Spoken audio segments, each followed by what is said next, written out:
Whatever reason Joel gave those people to do what they did, he didn't deserve that. So what do you want to do?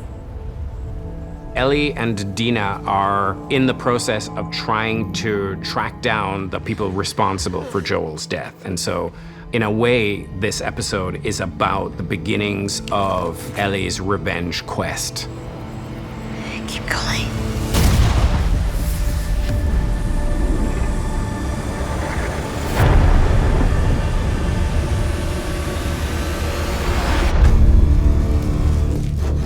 There is this new kind of infected person. The difference is that they simply seem smarter. They encounter... What the fuck is that? One of them.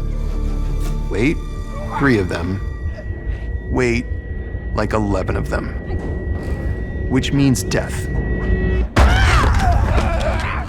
The stalkers, they do a lot of movement training and they get a lot of like real-time feedback about like how they should move and what parts of their body they should move. And that's really cool to see. The stalker sequence I love doing just because, again, a lot of moving parts.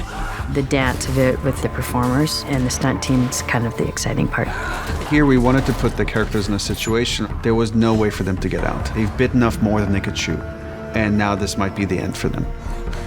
It's not a question of whether or not we survive. We won't. It's a question of, will one of us survive? And this is where we see the roles shift. Dina has been the one who's been taking care of Ellie, making sure that they do things smartly.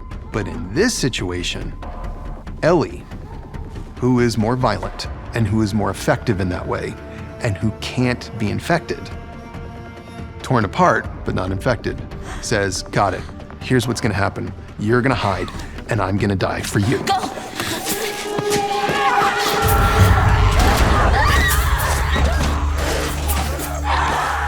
And as it turns out, there is somebody that emerges from the shadows who for a moment there, in her confusion and pain, looks a whole lot like Joel. And it turns out it's Jesse. He's pissed off, but he's also very relieved and happy that he got there right in the nick of time. But there's a lot of frustration involved in that because that whole thing could have been prevented. Do I look like I want to fucking talk to you right now? The embarrassment and the failure of, I couldn't protect Dina like you did. There's a real tension between them. Jesse and Ellie had a really good like broship. And it just becomes complicated with Dina because he's kind of still in love with her. Ellie is aware of their past, but Dina's in love with Ellie and Ellie's in love with Dina. It's just like this weird triangle. They threaten each other's masculinity and each other's protector instinct. You know what we're doing pretty fucking good at? Up until what? Till we weren't.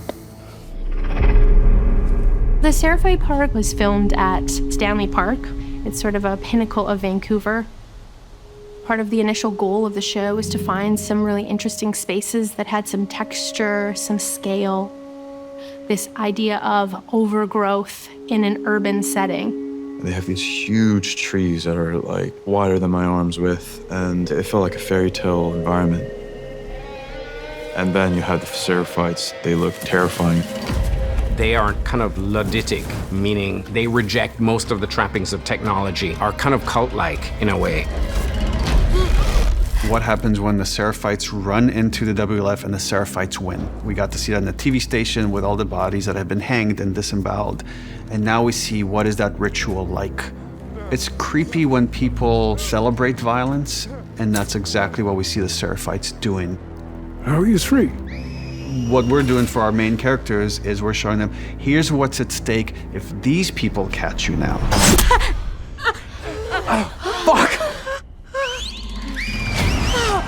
Dina gets shot with an arrow. They have to split up and go their separate ways. And Ellie doesn't know what happened to them. She doesn't know if Dina is safe. And she sees this hospital, and the obsessive part of her brain turns on Nora. I gotta get to the hospital and get to her.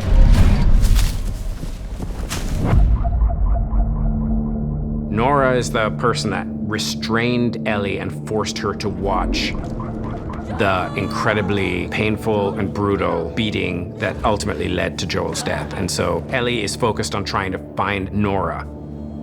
You think that Nora is going to be scared, and you think that Nora is going to beg, or that Nora is going to manipulate, but Nora doesn't do any of that. In fact, Nora finds this other thing inside of her.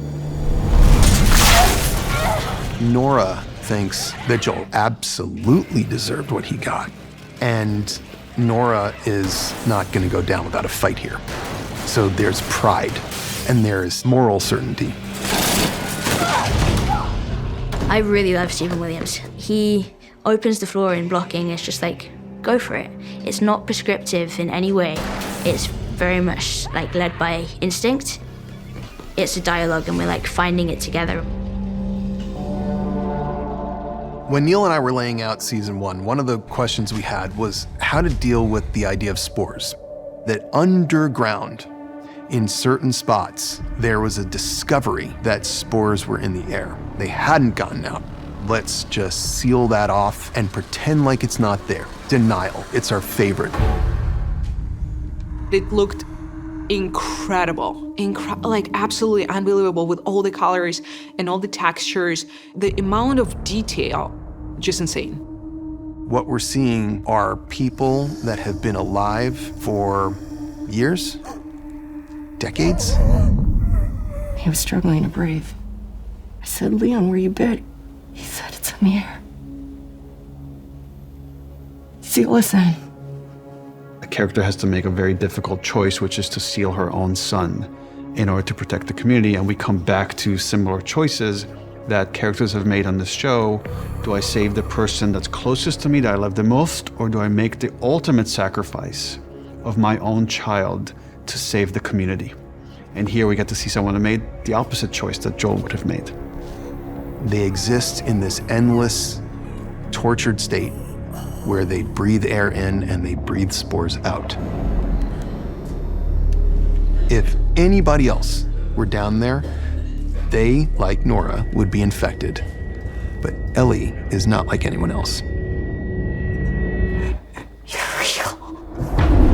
She is discovering and acquainting herself with a dimension of her own character that probably has been latent, but that she has not allowed to come to the fore.